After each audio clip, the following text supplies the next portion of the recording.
Welcome to the Slop Farm. Enjoy the video.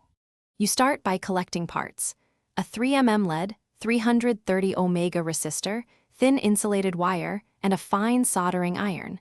These limit current and size. Once you power down and remove the battery, make sure to open the bezel carefully with a spudger so you don't crack clips. You then unscrew any retaining bracket and lift the home button assembly just enough to expose the contacts. This first access lets you plan LED placement and where wires will route without stressing the ribbon cable. You now solder the LED and resistor to the home button flex. First, locate the 3V and ground pads with a multimeter so you attach polarity correctly. Make short, quick solder joints.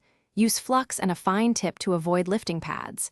Then add the 330 omega resistor in series to limit current and protect the LED. Once soldered, route the thin wires neatly under the bezel, anchor them with a dab of adhesive, and apply shrink tubing so nothing shorts when you reassemble the button housing. You finish by carefully reseating the ribbon cable and replacing the retaining bracket. Tighten screws just until snug to avoid cracking.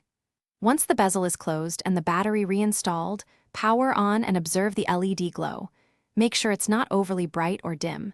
If it is, adjust the resistor value or reverse polarity as needed. If it fails to light, immediately power down and recheck solder joints, continuity, and the pad voltage with a multimeter to isolate the fault before reopening fully. Thanks for watching. Consider subscribing if we helped you today.